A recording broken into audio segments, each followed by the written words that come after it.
Assalamualaikum warahmatullahi wabarakatuh. Di sini saya akan mempresentasikan tentang anggaran modal.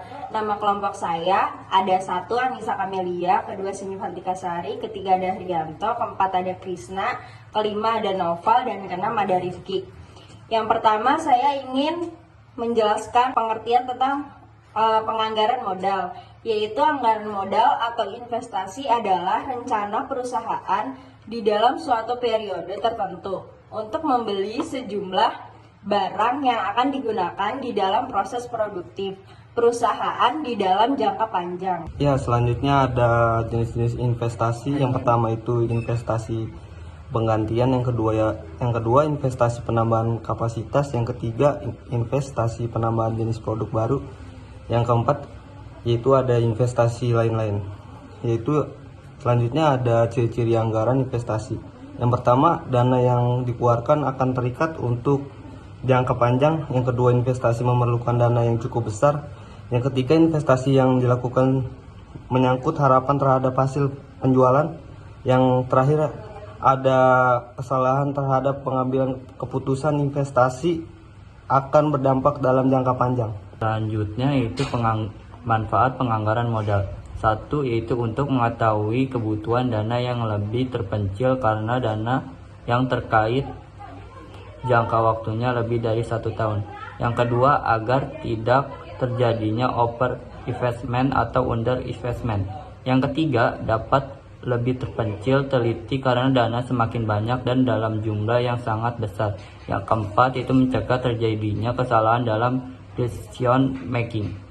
Yang selanjutnya itu metode penilaian kelayakan investasi. 1 yaitu payback period, jangka waktu yang diperlukan untuk mendapatkan kembali jumlah modal yang ditanam. Semakin cepat modal dapat diperoleh kembali, berarti semakin kecil resiko yang harus dihadapi.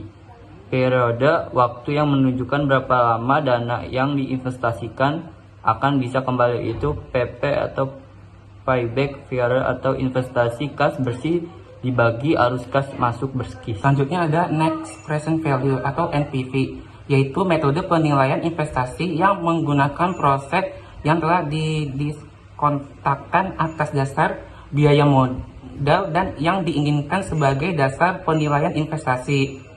Proses tahunan yang diperoleh perusahaan dalam beberapa tahun ke depan dinilai sekarang kan. Jika nilai sekarang dari keseluruhan proses tersebut maka memiliki nilai yang lebih besar dari investasi, maka investasi tersebut dinilai layak. Selanjutnya ada accounting rate of return, yaitu metode ini menggunakan laba yang dicantumkan di dalam laporan akuntansi sebagai dasar perhitungan dengan cara membaginya dengan jumlah investasi yang diperlukan. Maksudnya yaitu adalah laba bersih setelah pajak atau EAT, bukan proses dibagi dengan jumlah dana yang diperlukan untuk investasi.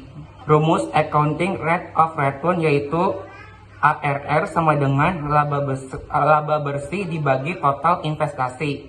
Metode ini lebih memudahkan digunakan untuk mengukur investasi secara keseluruhan perusahaan atau penambahan produk baru. Selanjutnya saya akan membacakan sumber dana investasi, yaitu yang pertama ada sumber daya internal, sumber dana yang berasal dari dalam perusahaan itu sendiri, setoran modal pemilik, laba ditahan, cadangan-cadangan. Yang kedua ada sumber dana eksternal, sumber dana yang berasal dari luar perusahaan, contohnya ada kredit bank, obligasi, dan leasing. Berikutnya ada contoh soal. PT Mentari Dunia merencanakan investasi untuk mengganti mesin lama yang dimiliki perusahaan. Perusahaan memiliki 2 pilihan mesin baru. Mesin A seharga 1.100.000.000 rupiah diperkirakan akan memberikan arus kas maksimal bersih atau prosit sebesar 200 juta rupiah per tahun. Dan mesin B seharga 1.500.000.000 rupiah diperkirakan akan memberikan arus kas maksimal bersih sebesar 400 juta rupiah per tahun.